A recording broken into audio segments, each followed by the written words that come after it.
ప్రభువును ప్రియ రక్షకుడైన యేసుక్రీస్తు నామములో మీ అందరికీ కూడా ఈ మట్టల ఆదివారపు శుభములు తెలియచేస్తూ దేవుడు మిమ్మలను దీవించి ఆశీర్వదించాలి. ఆ రీతిగానే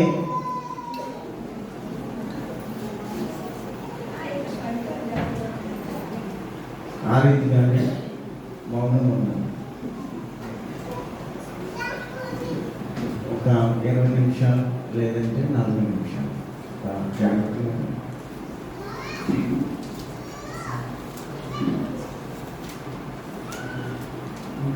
జకర్యా గ్రంథంలో వాక్యాన్ని తీసుకుని నేటి వాగ్దానం విందాము.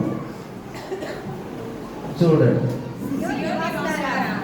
10వ వాక్యాన్ని చదవండి. ఎఫ్రాయిములో రథములుండకుండా నేను చేసేదని, యెరూషలేములో గుర్రములు లేకుండా చేసేదని, బాణములు లేకుండా చేసేదని,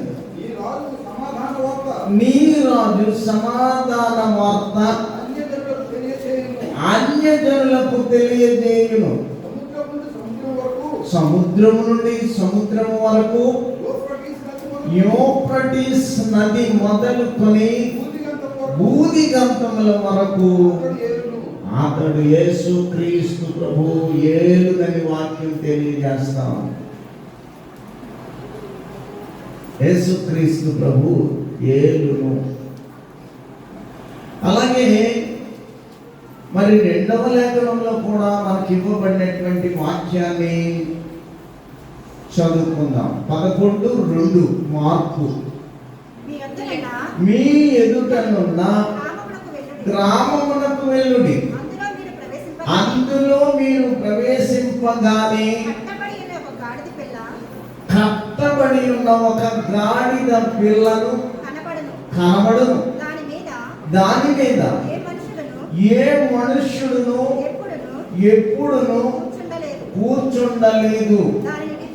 దాని విప్పి తోలుకొని రండి.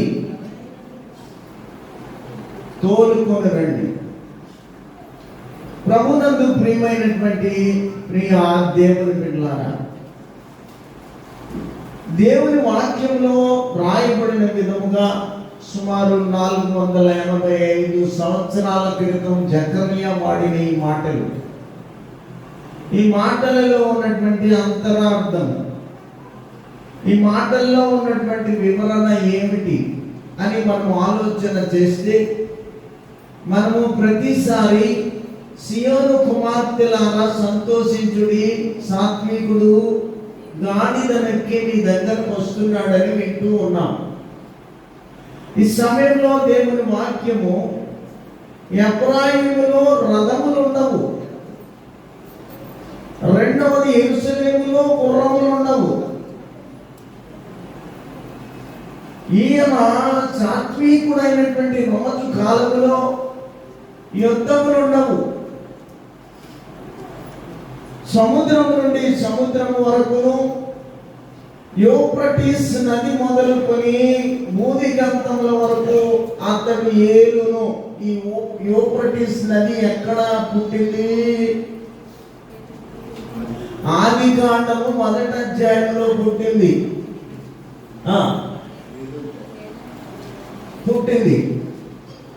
తర్వాత భూదిగంతములు అంటే ప్రకటన గ్రంథం దాకా పాకింది. ప్రకటన గ్రంథం అంటే ఈ యొక్క ఆకాశం నలుమూలలకి వెళ్ళింది. భూమి ఎంత వరకు ఉందో భూమి అంచుల వరకు ఈ నది ప్రవాహం చేసింది. ఈ నదికి సాదృశ్యము జీవవాక్యము. ఈ జీవవాక్యము కూడా నేడు ప్రపంచమంతటా కూడా వ్యాపించింది. ఇది చనిపోయినటువంటి నది, ఇప్పుడు జీవజల నిధులు పుడుతున్నటువంటి నది. కనుక దేవుని యేసుక్రీస్తు ప్రభు ఈ లోకానికి వస్తాడని, ఆయన రాజులకు రాజు అని మొదటి వాక్యంలో, నీ రాజు నీతిపరుడును రక్షణ గలవాడును దీనుడునై గాడిద పిల్లను ఎక్కి నీ యొద్దకు వస్తాడు అనేటువంటి సత్యము వాక్యం ఉన్నది. అక్కడ కనబడతా ఉన్నది. మీరు ఆ కనిపిస్తున్న గ్రామానికి వెళ్ళి కట్టబడి ఉన్న గాడిదను విప్పి కట్టబడి ఉన్న గాడిదను విప్పి తోలుకొని రండి అని ప్రభువు మనకు ఈ మాటలు ఈ 485 సంవత్సరముల క్రితం పలికిన మాట ఈ నూతన నిబంధనలో మార్కు సువార్తికుడైన ఈ 4 సువార్తికులు కూడా తెలియచేసినటువంటి మాటలు ఇది. కనుక గుర్రాలుండవు, రథాలుండవు, యుద్ధములుండవు. ఈ గుర్రములైనా ఈ రథాలైనా దేనికి సాదృశ్యముగా ఉన్నవి? రాజవస్త్రములేమో ధరించిన వారు రాజులని, అలాగే యాజక వస్త్రములు అంటే యాజక వస్త్రములు అంగీ వేసుకున్నవాడు యాజకుడని, యుద్ధ వస్త్రములు ధరించిన వారు గొప్ప సైనికులని, అంతేకాదు ఉదారంగు వస్త్రములు వేసుకున్న వారు ధనికులని, తెల్లని వస్త్రములు వేసుకున్న గాడిద మీద వస్తున్నటువంటి సాత్వికుడు, రామజుగా యూదుల రాజుగా తెల్లని వస్త్రములు ధరించుకొని, అంటే గుర్రము గర్వానికి గుర్తని, ఆ గర్వంతో కాదు కానీ గాడిద ఎందుకు బలహీనమైనటువంటిది, ఎందుకు పనికిరానటువంటిది, అది సాత్వికానికి గుర్తు కనుక సాత్వికుడైనటువంటి వాడు, నీతిమంతుడైనటువంటి వాడు, యథార్థవంతుడైనటువంటి వాడు యేసుక్రీస్తు ప్రభు గాడిద మీద వస్తాడు. అప్పుడు యుద్ధాలు ఉండవు, రథాలు ఉండవు, ఎంత మాత్రము కూడా పోరాటాలు ఉండకుండా చేసేటటువంటి వాడు ఈ రాజు. ఈ రాజు పోరాటాలు లేనివాడు, ఈ రాజు యుద్ధములు లేనివాడు. ఈ రాజు యొక్క ఖడ్గము వాక్యమే. ఈ వాక్యము చేత లోకాన్ని జయించడానికి ఆదికాండం మొదలు ప్రకటన గ్రంథం వరకు, అదే యూఫ్రటీసుని మొదలుకొని బూదిగంతముల వరకు దేవుని వాక్యాన్ని పంచడానికి, పంచినటువంటి వాక్యమును బూదిగంతముల వరకు చేరడానికి నది ప్రవహించింది మన కొరకు. ఆ నది పరిశుద్ధ గ్రంథం. ఈ ఆదికాండంలో ప్రవేశించి పుట్టి ప్రకటన గ్రంథం వరకు ప్రాకింది వాక్యం. ఈ వాక్యంలో ఉన్న ప్రతి మాట నీకును నాకును సంబంధించింది. అందుకనే రాజులైనటువంటి వారిని అనేక మంది మనం చూస్తాం. దావీదు కుమారునికి జయము, దావీదు కుమారునికి జయమని. మన ప్రభు అయినటువంటి యేసుక్రీస్తు ఈ లోక జీవితంలో దైవత్వాన్ని కలిగి ఉన్నాడు, మానవత్వాన్ని కలిగి ఉన్నాడు. అంటే ఈ శ్రమానుభవాల 5 రోజులు 4 రోజుల ముందు జరిగేటటువంటిదే ఆలయ ప్రవేశము.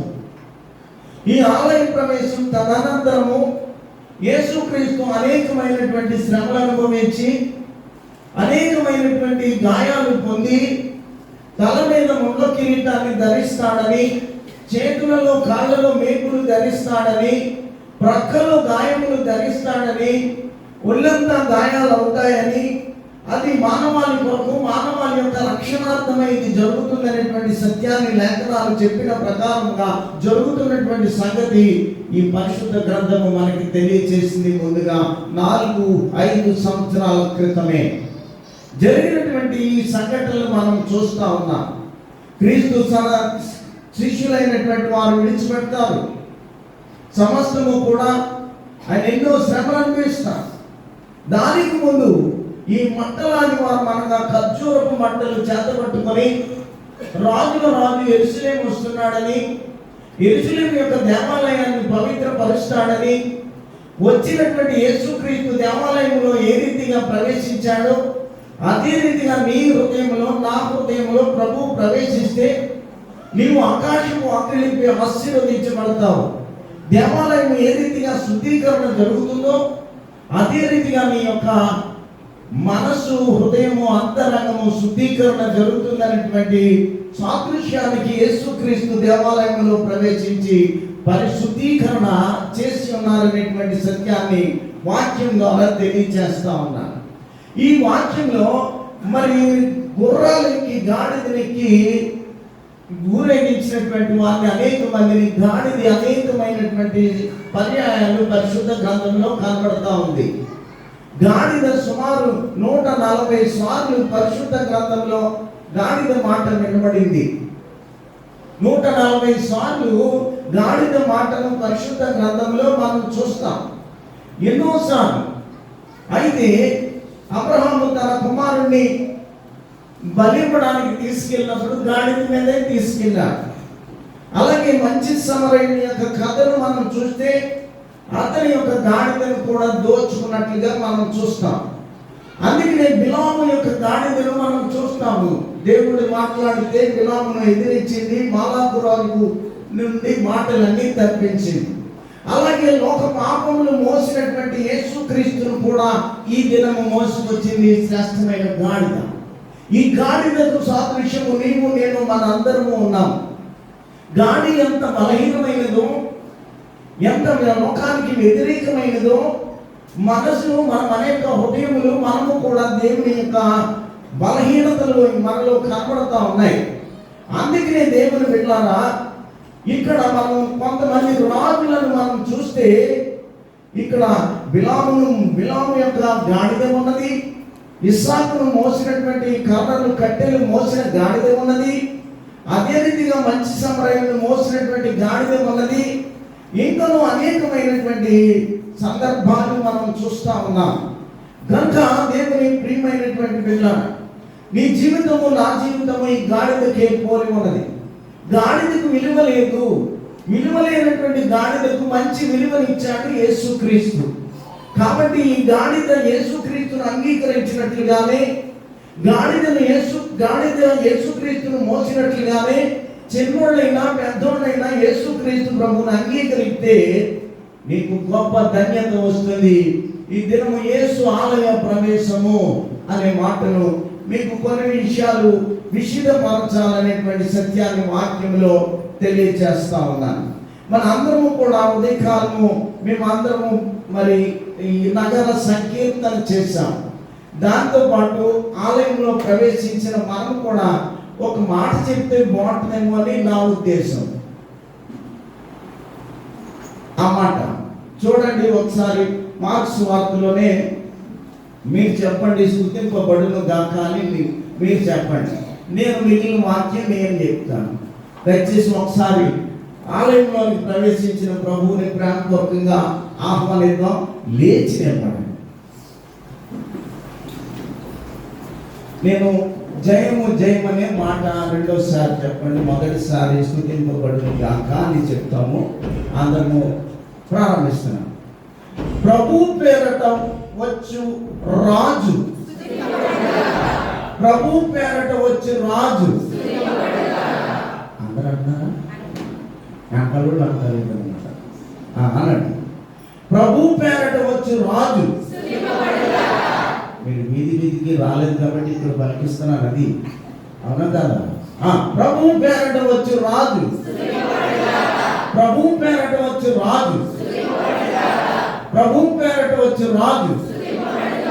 సర్వోన్నతమైన స్థలములలో రెండుసార్లు జయము జయము అని అనాలి మనము. లేదంటే హోసన్నా హోసన్నా అని ఇక్కడ రాసిందే నేను చదువుతున్నాను. సర్వోన్నతమైన స్థలములలో, సర్వోన్నతమైన స్థలములలో. అందరూ ఇంట్లో ఎలాంటి మారిపోకండి. హోసన్నా అనుకుంటున్నారు ప్రెసిడెంట్ గారు. ఆయన చెప్పాలని నేను చెప్పేశాను. హోసన్నా అవుతాను. ఇప్పుడు మీరు బొమ్మ దగ్గర బయలుదేరారు. మీ ముందు యేసయ్య ఉన్నాడు, ఆయన గాడి మీద ఉన్నాడు. మనందరం బట్టలు వేస్తున్నాం, మనందరం మట్టలు పెట్టాం. మట్టలకి ఏమున్నాయో బ్లెస్ అని చెప్తుంది. మట్టలకి ఏం కూర్చారు ఏం చెప్తుంది? ఏమున్నాయి? పువ్వులు ఉన్నాయి. ఒక రంగు పూల, రకరకాల పూల, మనం కూడా అందరూ రకరకాల బట్టలు వేసుకున్నారు, రకరకాల మనస్తత్వాలు, రకరకాల గుణాలు, రకరకాల రంగులు, అందరూ ఎర్రగా ఉన్నారు కదా. అలా ఇవన్నీ వాటికి సాదృశ్యం. ఈ రూపం కలిగిన మనము బట్టలు వేసి గాడిద తొక్కుతుంటే ఆ తొక్కునటువంటిది రారాజైనటువంటి క్రీస్తు ఇక్కడ దాకా వచ్చి లోపలికి వచ్చినట్టు మీరు ఫీల్ అవుతుంది. ఇది ఇప్పుడు మనం దేవాలయం దగ్గర బయలుదేరుతున్నాం. ఒక్కొక్కటి 3 సార్లు చెప్తున్నాం. ఫస్ట్ది మీరు చెప్తారా, మీరు చెప్పండి, వాళ్ళు చెప్తారు, ఫస్ట్ గారు చెప్తారు. సరే. ప్రభు పేరట వచ్చి రాజు, ప్రభు పేరట వచ్చి రాజు, ప్రభు పేరట వచ్చి రాజు సర్వోన్నతమైన స్థలములలో, సర్వోన్నతమైన స్థలములలో, సర్వోన్నతమైన స్థలములలో దేవుడు నన్ను దీవించినాడు. దయచేసి కూర్చోండి, దయచేసి కూర్చోండి. కాబట్టి యేసుక్రీస్తు ప్రభు ఈ రీతిగా దేవాలయంలోనికి ప్రవేశించి ఉన్నాడు. కాబట్టి ఒక 2 రాజులను గూర్చి నేను చెప్పి, గాడిద మొట్టమొదటి మనం చెప్పుకున్న మాట అబ్రహాము ఇస్సాకును గూర్చిన గాడిద, బిలామును గూర్చినటువంటి గాడిద, అలాగే మంచి సమరయ్యను గూర్చిన గాడిద, ఇంకను యేసుక్రీస్తును మోసినటువంటి గాడిద. ఎంత మంచి గాడిద చూడండి. గాడిదకి బుద్ధి లేదంటారు, ఆ మాటనే ఉపయోగిస్తారు కనుక. ఇంకను మనం చూస్తే ఉరి తప్పించిన గాడిద. ఈ బిలాముకి ఉరి రావాలి, బాలాకు ద్వారా ఉరి రావాలి, కానీ తప్పించాడు దేవుడు. అదే రీతిగా ఇంకా మనం చూస్తే ఊరు వెలుపల ఎలీషాను తీసుకొచ్చి సునేమిరాల ఇంటిలో స్వస్థత కార్యం జరిగించిన గాడిద. ఎలీషాను తీసుకొని వచ్చి ఆ ఇంటిలో స్వస్థత కార్యం చేసినటువంటి గాడిద. తదుపరి ఊరేగించిన గాడిద, ప్రభువును ఊరేగించింది. అంతేకాదు ఉరి తీసిన గాడిద. అన్ని ఊలే. ఒకటి ఊ అంటే చూడండి అక్కడ ఎంత చిత్రం ఉందో.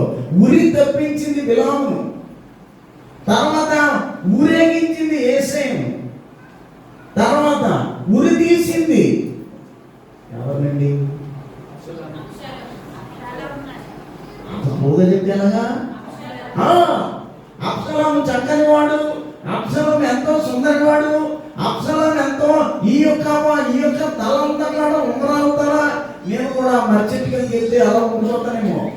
అయితే చక్కని వాడు గాడిద మీద వెళ్తున్నాడు. ఎందుకు అంటే దావీదు నీతిమంతుడిని చంపడానికి వెళ్తున్నప్పుడు ఆ మస్తకి వృక్షం కింద ఓడలు వేలబడి గాడిద మీద ఉండగా దావీదుని రక్షించిన గాడిద, అబ్షలోమును ఉరి తీసినటువంటి గాడిద, ఎలీషాను కూడా తీసుకొచ్చిన ఊరు యేసుక్రీస్తుని. ఈ రీతిగా గాడిదని గురించి అనేకమైనటువంటి విషయాలు మనం గమనించగలం. కాబట్టి ఈ గాడిద విలువ లేనిదైనప్పటికీ ఎంతో విలువ యేసుక్రీస్తుని ఇచ్చినట్లుగా మనం చూస్తా ఉన్నాం. కాబట్టి యుద్ధాలు ఉండవు, తర్వాత రథములు ఉండవు, తర్వాత సాత్వికుడైనటువంటి యూదుల రాజైనటువంటి యేసుక్రీస్తు ప్రభువుని సాత్వికుడు, నీతిమంతుడు, యథార్థవంతుడు, సత్యవంతుడు, పరిశుద్ధుడు మోచినటువంటి గాడిద. ఈ గాడిద నాకు నేను పోల్చుకోవాలి. యేసయ్యను మోస్తే ఎంత అదృష్టం ప్రభువా. నిన్ను మోయిట, నిన్ను ధరించుట, నిన్ను నా హృదయంలో నింపుకొనుట. ఈ దేహమే దేవాలయం కాబట్టి ఈ దేవాలయంలో నువ్వు ప్రవేశిస్తే నేను ఎంత ధన్యుడను. ఆలయంలోనికి వచ్చి అనుభవం పరిశీలించి వ్యాపారులైనను, రోగులమి వారినైనను, సమస్త ప్రజల కొరకు దేవాలయము ప్రార్థించే స్థలమని, ఇది నా ప్రార్థన మందిరం అని చెప్పినట్లుగా నీ హృదయములో యేసుక్రీస్తు ఉంటే పవిత్రం ఉంటావు, పరిశుద్ధం ఉంటావు, దేవునికి ఇష్టమైనటువంటి దానిగా నీవు నేను ఉంటాము అనేటువంటి సత్యాన్ని వాక్యంలో తెలియజేస్తా ఉన్నాను. ఇక మనం చదువుకున్నటువంటి మార్పుకు వచ్చేస్తే అక్కడ వరకు గాడిద యొక్క విశ్లేషణ. ఇక ఇక్కడికి వచ్చేస్తే చూడండి ఒకసారి 2వ అధ్యాయం 11వ అధ్యాయం 2వ వచనంలో ఉన్నటువంటి మాట. మీ ఎదుట ఉన్న గ్రామమునకు వెళ్ళుడి, అందులో మీరు ప్రవేశింపగానే. ఇప్పుడు గాడిద పరిస్థితి ఏంటి? ఇప్పుడు గాడిద పరిస్థితి, ఈ గాడిద పరిస్థితి ఏ రీతిగా ఉందంటే కట్టబడి ఉన్నది. నువ్వు కట్టబడి ఉన్నావు, నేను కట్టబడి ఉన్నా. ఒక గాడిదే కాదు, ఈ గాడిదకు సాదృశ్యము నీ జీవితమే. ఈ గాడిదకు సాదృశ్యము మనందరి జీవితం. కనుక నీలో చిన్నదో పెద్దదో ఏదో ఒక పాపం చేత నువ్వు కట్టబడి ఉన్నావని వాక్యం తెలియదు. అందుకే ఇక్కడ ఉన్నటువంటి మాట ఏంటి? కట్టబడి ఉన్నటువంటి గాడిద. మొదటిది ఏంటి? పరిస్థితి. గాడిద పరిస్థితి. నీ పరిస్థితి ఏంటో మరి, నా పరిస్థితి ఏంటో మరి, మన పరిస్థితి ఏంటో మరి. కట్టబడి ఉన్నది. పరిస్థితిలో ఉన్న భాగాలేంటి? ఒకటి కట్టబడి ఉన్నది అంటే బంధింపబడి ఉన్నది. ఎప్పుడూ బరువు అయినటువంటి గాడిద. పాపపుణ్యాలు తెలియదు దానికి, కానీ కట్టించారు. నీకు పాపం తెలియదు, పుణ్యం తెలియదు. సైతాను గారు నిన్ను పట్టుకున్నాడు, నన్ను పట్టుకున్నాడు, కట్టేశాడు, మనల్ని కట్టేశాడు. ఎటు కథలిస్తారు. అందుకనే గాడిద బంధించబడి ఉంది. పరిస్థితి గాడిద పరిస్థితి ఆలోచించు. నీ పరిస్థితి నువ్వు ఆలోచించుకో. గాడిద పరిస్థితి ఆలోచించు. కట్టబడి ఉన్నది, మునుపెన్నడూ బరువు పోయినటువంటిది. బరువు పోయిన గాడిద 4వ వచనంలో ఉంది. అది ఎక్కడ ఉందో చెప్పాడు. దాని పరిస్థితి చూడండి. 4వ వచనం, వారు మెల్లగా వీధిలో ఇంటి బయట తలవాకిట కట్టబడి ఉన్నది. గాడిద పిల్ల ఒకటి దానికి కనపడను, దాన్ని విప్పి తోలుకున్నారండి. ప్రభు నిన్ను విప్పడానికి, నీ జీవితంలో కట్టబడి ఉన్నటువంటి ప్రతి విషయం నుండి విడుదల చేయాలని. అది ఎక్కడ ఉన్నాయి? కట్టబడి ఇంటికి బయట ఉన్నది. మనం కూడా అప్పుడు అందరం బయట ఉన్నాం. లోపల రాలేదు. ఇప్పుడంటే వచ్చావు, ప్రభు వచ్చాడు. అందరము బయట కట్టబడిన ప్రజలమే.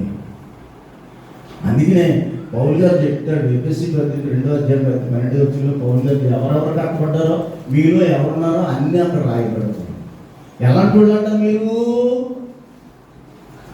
ఆ కాలమందు ఇశ్రాయేలీయులలో సహ పౌరులు కాక పరదేశులను, వాగ్దాన నిబంధన లేని పరజనులను, నిరీక్షణ లేని వారును, లోకమందు దేవుడు లేని వారుగాను, ఆ క్రీస్తుకు దూరస్తులై ఒంటిరని. అందరూ జ్ఞాపకం చేసుకోండి. విషయం అందరూ జ్ఞాపకం చేసుకోవాలి. ఇప్పుడు వచ్చాం ప్రభులు. ఒకప్పుడు మన పెద్దలు దూరం ఉన్నారు, తల్లిదండ్రులు దూరం ఉన్నారు. నువ్వు రక్షణ పొందావు, దేవుళ్ళు నడవడానికి వచ్చావు. కానీ ఒకప్పుడంట అందరూ దూరస్తులేనంట. ఎందుచేత? కట్టబడి ఉన్నావు కనుక, ఊరు బయట ఉన్నావు కాబట్టి. 2 వీధుల మధ్యలో కట్టబడి ఉందంటే ఈ గాడిద ఇలా పోదామంటే ఎలా ఉంది? కట్టేసి ఉంది. ఎక్కడికి వెళ్ళడం లేదు ఈ గాడికి.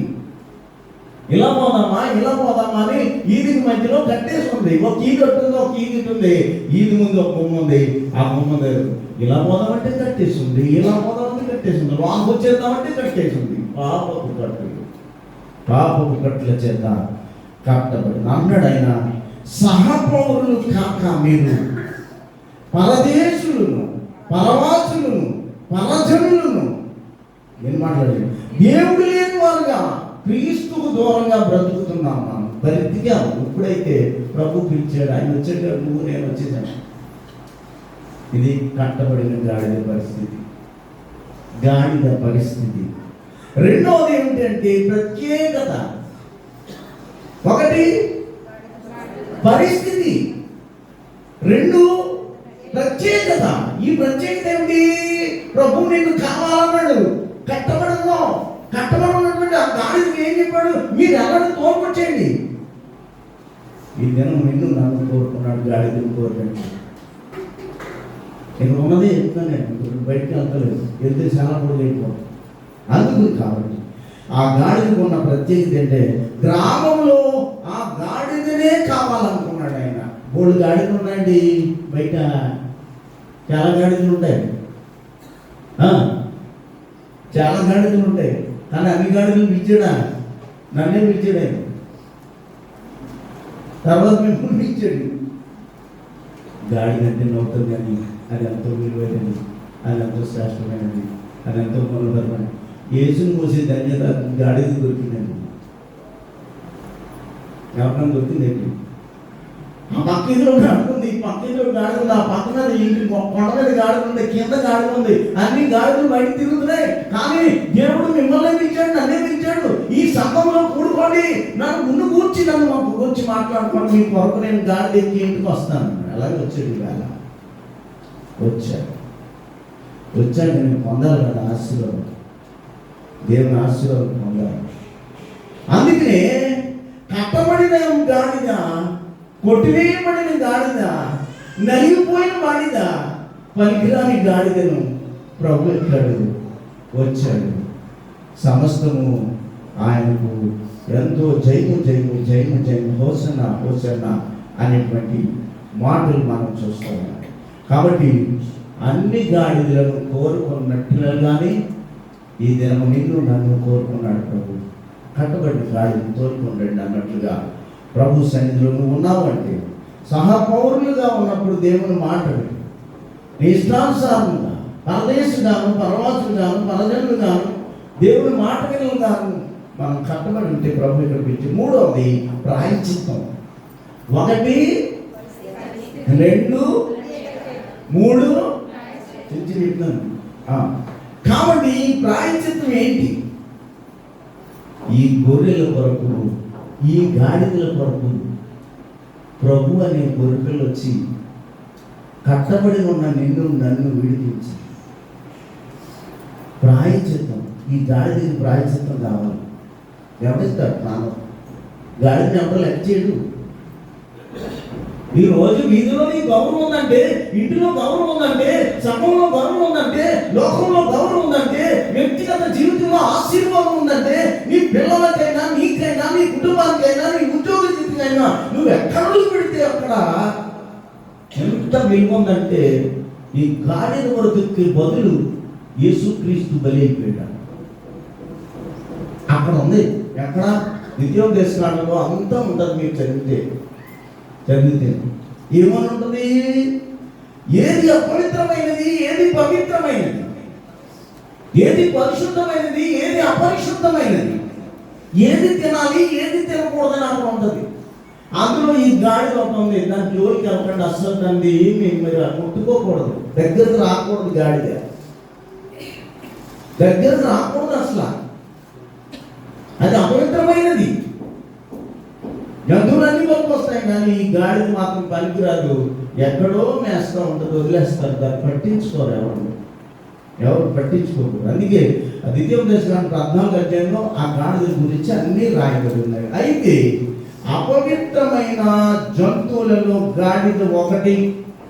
ఇది హేయమైనది, ఇది పనికిరానిది.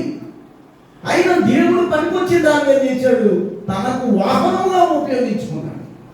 ఈ దినము నిన్ను నన్ను కూడా దేవుడు పిలిచాడు కాబట్టి, వచ్చాం కాబట్టి, నీవు ఒక దేవాలయం కాబట్టి నీ దేవాలయంలో యేసుక్రీస్తుని అంగీకరించాలి. ప్రభువా, నాలో నువ్వు ప్రవేశం చేయి, నేను ఒక దేవాలయం, నా తండ్రి నీకు స్తోత్రాలు చెల్లిస్తున్నాను. చూడండి, నిర్గమకాండం 13:11 ఉంటుందన్నమాట ఒక మాట. ప్రతి గాడిద తొలి పిల్లను వెల ఇచ్చి విడిపించి దానికి మారుగా గొర్రె పిల్లను ప్రతిష్ఠింపవలెను. అట్లు దానిని విడిపించని ఎడల దాని మెడను విరగదీయవలెను. ఈ ఈ గాడిద అపవిత్రమైనది. ఈ గాడిద అపవిత్రమైనది. నువ్వు గాడిదని ఉపయోగించుకోవాలనుకోండి, ఆ గాడిద గలవాడికి ఒక గొర్రెపిల్ల ఇవ్వాలి. అలా వినిపించలేదు అనుకోండి, ఇప్పుడు గాడిదలు మనమే. మనం రక్షింపబడాలి, దేవుని సువార్తను వినాలి, దేవుని రాజ్యంలో ప్రవేశించాలి. ఈ ప్రవేశించాలంటే మనల్ని విడిపించాలి అంటే ఒక గాడిదను తెచ్చి అక్కడ ఇచ్చి ఈ గాడిదని విడిపించి నువ్వు పని చేయించుకోవాలి, మూటలు మోయించుకోవాలి. నువ్వు మూటలు మోయించుకోవాలి, గాడిదని తెచ్చేసుకున్నావు, అది పాపం, అది పాపం. కానీ మోయించుకోవాలంటే మన దగ్గర ఉన్న గాడిద పిల్ల వాళ్ళకి ఇచ్చి ఆ గాడిదని మనం తెచ్చుకోవాలి. అందుకనే ప్రభు గాడిద పిల్ల గొర్రెపిల్లలా వచ్చింది, గొర్రెపిల్లలా వచ్చి అక్కడ బలి సిలువలో ప్రాణం పెట్టి మనలందరినీ గాడిద వంటి మనలను విడిపించాడని వాక్యము తెలియజేస్తాను. గాడిదను వాడుకోవాలంటే గొర్రెపిల్లను ప్రతిష్ఠించాలి. గొర్రెపిల్ల అది చావాలి, దాన్ని బలించి దాని రక్తాన్ని ప్రతిష్ఠించాలి. అందుకే దేవుని వాక్యం తెలియజేస్తాను. ఇలాంటి మంచి గాడిద, యేసును మోసిన గాడిద వలె నీవు నేను ఉండాలి. మొదట గాడిద పరిస్థితి, మన పరిస్థితి అలా ఉంది. ఇలాంటి పరిస్థితిలో నుండి మనల్ని ఏం చేశాడు? ప్రత్యేకించి నిన్ను నన్ను కోరుకున్నాడు దేవుడు. కాబట్టి యేసుక్రీస్తే ప్రాయశ్చిత్తం ఇచ్చాడు. మూడవది ప్రాయశ్చిత్తం, పరిస్థితి, ప్రత్యేకత, ప్రాయశ్చిత్తం. ఈ మూడింటిలో ఇక చివరిది ఏముందంటే గాడిదలో పరివర్తన. పరివర్తన, పరిస్థితి, ప్రత్యేకత. ప్రత్యేకం ఉన్నది కాబట్టి ప్రభు అన్నాడు. ఇక ప్రాయశ్చిత్తం, ఇక మూడోది పరివర్తన అనే వాక్యాన్ని చూస్తున్నాను. చూడండి 11వ వచనము, ఈ 11వ అధ్యాయం 7వ వచనంలో వాడు ఆ గాడిద పిల్లలను యేసునొద్దకు తోడుకొని వచ్చి తమ బట్టలు దానిపై వేయగా ఆయన దాని మీద కూర్చుండెను. ఎంత పరివర్తన వచ్చిందో చూడండి. ఆ గాడిదకి మంచి వస్త్రాలు ఇచ్చారండి. ఈరోజు దేవుని యొక్క ప్రశస్త వస్త్రాన్ని ఇచ్చాడు నీకు, రక్షణ వస్త్రాన్ని ఇచ్చాడు దేవుడు నీకు. ఏమో నువ్వు రక్షింపడ్డాను, దేవుడు నాకు ప్రశస్త వస్త్రం ఇచ్చాడు, దేవుడు నాకు రక్షణ వస్త్రం ఇచ్చాడు. ఆ తప్పిపోయిన కుర్రాడు కట్టబడ్డాడు, అక్కడ పందుల దగ్గర కట్టబడ్డాడు. విప్పింటికి వస్తే తండ్రి ఏం చేశాడండి? రక్షణ వస్త్రాన్ని వేసి ఆభరణాలు ధరించి అతన్ని ఎంతో ప్రేమించి విందు చేయించినట్లుగా నన్ను ప్రభువానికి పిలిచాడు, ప్రభు పిలిచాడు. అందుకే ఇక్కడ ఏమవుతా ఉందంటే రక్షణ వస్త్రాలను ఏం చేస్తున్నారు? గాడిద మీద వేస్తున్నారు. గాడిద ఎంత పరివర్తన చెందింది! పనికిరాని గాడిద, వ్యర్థమైన గాడిద, కట్టబడిన గాడిద ఎంతో ఆశీర్వదించబడింది. ప్రశస్త వస్త్రాలు వేసేనని దేవుని వాక్యం తెలియజేస్తాం. కాబట్టి మన జీవితములు కూడా కట్టబడి ఉన్నవి. మన పరిస్థితి మనం గమనించాలి. మనం ఒక ప్రత్యేకమైన స్త్రీగా పురుషుడిగా ఉండాలి. మనము ప్రాయశ్చిత్తము నీ కొరకు నా కొరకు దేవుడే ప్రాయశ్చిత్తం చేసి ప్రాణం పెట్టాడు కాబట్టి మనం పవిత్రంగా జీవించాలి. ఇక నాలుగోది పరివర్తన. దేవుళ్ళు ఎప్పుడు కూడా నిలబడి వాడిగా ఉండాలి. దేవుళ్ళు ఎప్పుడు కూడా విశ్వాసము కలిగి ఉండాలి, యథార్థత కలిగి ఉండాలి, పవిత్రత కలిగి ఉండాలి. దేవుడు వస్తాడు, నన్ను తోడుకొని పరలోకానికి తీసుకెళ్తాడనే నిరీక్షణతో మనం ఉండాలి. ఇది శ్రేష్టమైనటువంటి ఈ 4 విషయాలు మనం చదువుకున్నటువంటి వాక్యం తెలియజేయాలి. కనుక దేవుని బిడ్డలారా, మన పరిస్థితి ఏంటి చూడండి. గలతీ పత్రిక 3వ అధ్యాయం 27వ వచనంలో, గలతీ పత్రిక 3వ అధ్యాయం 27వ వచనంలో, క్రీస్తులోనికి బాప్తిస్మము పొందిన మీరందరూ క్రీస్తును ధరించుకొని ఉన్నారు.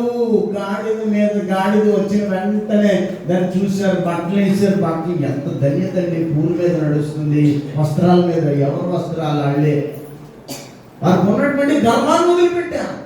ఈ వస్త్రాలన్నీ ఈ గర్వానికి సాదృశ్యంగా ఇవన్నీ భూమి మీద పరిచేశారనమాట. భూమి మీద పరిచారు, మన అహంకారాన్ని భూమి మీద వేసినారు. వారు ఉన్నటువంటి సమస్త అసూయను భూమి మీద వేసి వస్త్రాలు, ఈ పువ్వులు ఇవన్నీ అక్కడ ఇంకా వాటి మీద నుంచి ప్రభువు నడిచి వస్తా ఉన్నాడు. గాడి కనుక నడిచి వస్తున్నటువంటి పరిస్థితి మనం చూస్తా ఉన్నాం. ఇక్కడ వాక్యం చెప్తూ ఉంది, మీ క్రీస్తులోనికి బాప్తిజం పొందిన మీరందరూ క్రీస్తును ధరించుకో. ఆ గాడిద వస్త్రాలు ధరించినట్టు మనం ఏం చేయాలంట? అది అంట. మీకు అర్థమైంది అనుకుంటున్నాను నేను. ఆ గాడిద మీద వస్త్రాలు వేసినట్టు, ఆ గాడిద మీద పువ్వులు వేసినట్టు, ఆ గాడిద కింద ఈ యొక్క సమస్తము రంగురంగుల పువ్వులు వేసినట్టు, రంగురంగుల వస్త్రాలు వేసినట్టు, వారికి ఉన్నటువంటి ఆహారాన్ని, వారికి ఉన్నటువంటి గర్వాన్ని, వారికి ఉన్నటువంటి అసూయలు ఈ వస్త్రాలకు సాదృశ్యం అవన్నీ కూడా కింద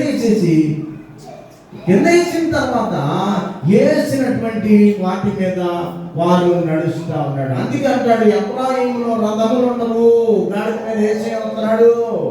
ఎఫ్రాయిములో ఎంత మాత్రమును కూడా ఉండవు. యుద్ధం అంటే గుర్రానికి అహంకారానికి సాదృశ్యంగా ఉంది. ఇక మన పరిస్థితి రెండు విషయాలు. బానిసత్వపు కట్లు అనేటువంటివి బయటకు రావాలి. ఏదైతే మీలో పాపం ఉన్నదో దానికి బానిసగా మారిపోతాం మనం.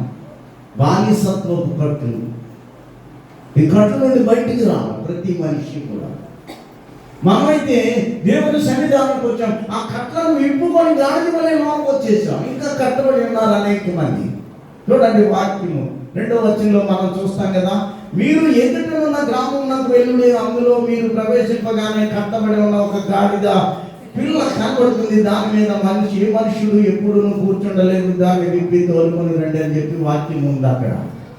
కాబట్టి కట్ల నుండి బానిసత్వపు కట్లు. బానిసత్వం అంటే పాపానికి బానిసత్వం. అదే రీతిగా ప్రతి విషయంలో కూడా అబద్ధం అవ్వచ్చు, ఏదేమొచ్చు, ఏదైనప్పటికీ కూడా ఒక బానిసత్వం. దాని నుండి బయటకు వచ్చేయాలి. రెండవది పాపపు కట్ల నుండి బయటకు రావాలి మనం. పాపపు కట్లు, ఒకటి బానిసత్వం కట్లు అయితే ముందు 3 మాటలు చెప్పాను, 4 మాటలు చెప్పాను, అవి మర్చిపోకండి. ఒకటి పరిస్థితి, ప్రత్యేకత, ప్రాయశ్చిత్తం, పరివర్తన. తదుపరి ఆ 4 మనకు ఉండాలి అంటే ఈ కట్ల నుంచి బయటికి రావాలి. ఈ కట్లు ఏమిటంటే, మొదటిది బానిసత్వపు కట్లు అయితే, రెండవది పాపపు కట్లు. చూడండి ఆ మాట మనం చూస్తే లోక సువార్త కీర్తన 116 కీర్తన అండి, 16 చివరి మాట. నీవు నా కట్లు విప్పి ఉన్నావు,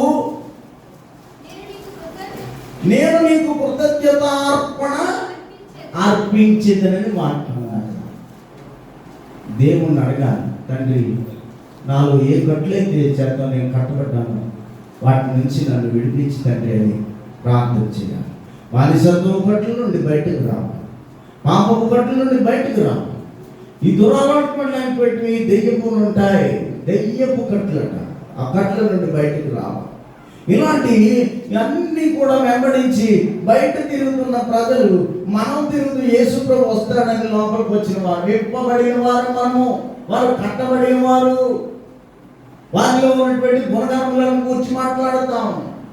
ఈ గుణగణములు ఏంటంటే, బానిసత్వం అనే పాపానికి కట్టుబడి ఉన్నారు, బానిసత్వం అనే పాపం అనేటువంటి దెయ్యానికి కట్టుబడి ఉన్నారు, ఇంకా రోగపు కట్లతో అనేక మంది కట్టబడి ఉన్నారు. ఈ కట్ల నుండి మనము బయటకు రావాలని దేవుని వాక్యం తెలియజేస్తాం.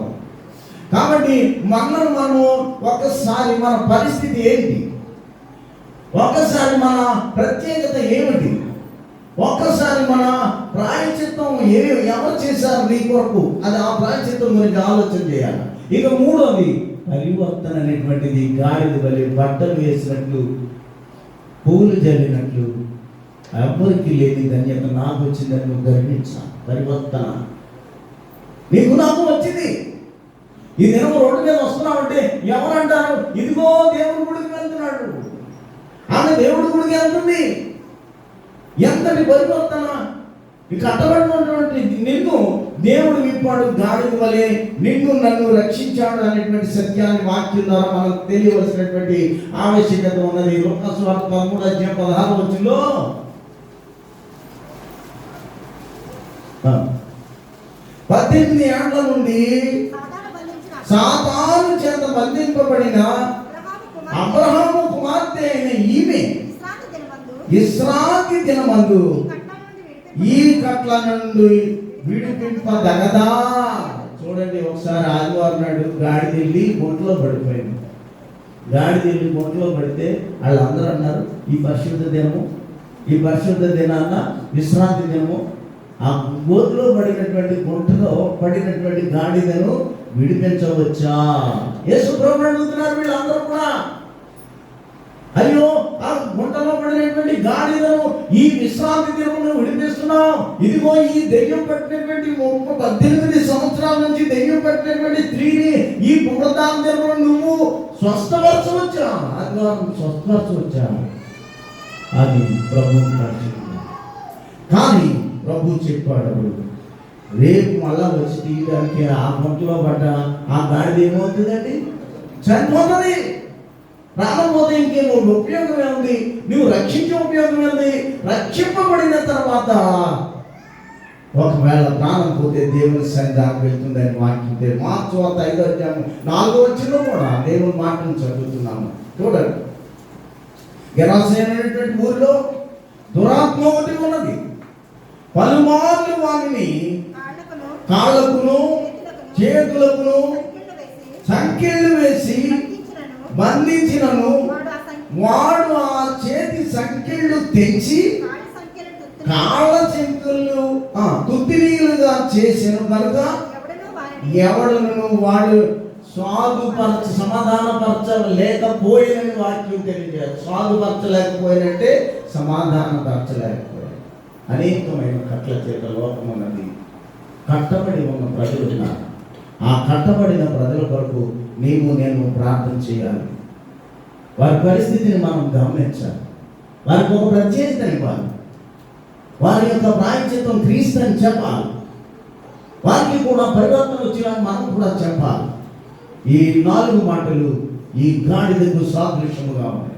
గాడిద యొక్క పరిస్థితి కట్టబడి ఉన్నది, ఇంటి బయట ఉన్నది, బరువు మోయినది, ప్రభువును మోసింది పరిస్థితి. అది ప్రత్యేకత.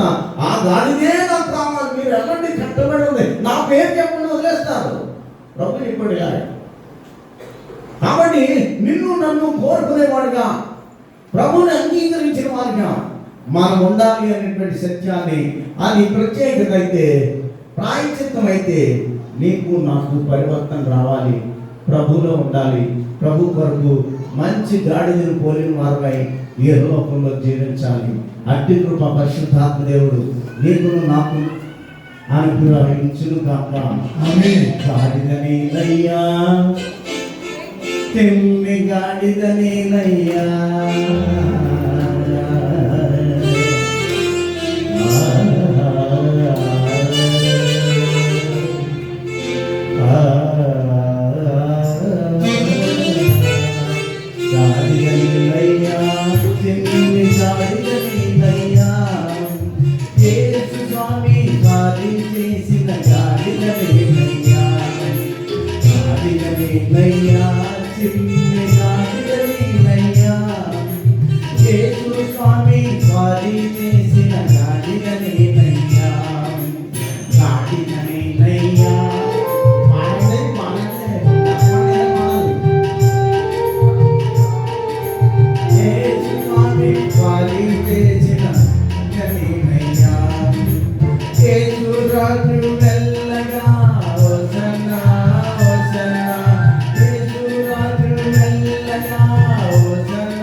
సృష్టికర్త అయిన దేవుని ప్రేమ, కృపా సత్య సంపూర్ణుడైన యేసుక్రీస్తు కృప, ఆదరణకర్త అయిన పరిశుద్ధాత్మని ఆదరణ, అన్యోన్య సహవాసము కూడి వచ్చిన మనకును, ఆయా దేశాలలో పట్టణాల్లో ఉన్న సంఘ సభ్యులకును, బలహీనులైన బిడ్డలకు దేవుడు సదా తోడయండి, దీవించి ఆశీర్వదించును గాక. ఆశీర్వాదం వర్షింప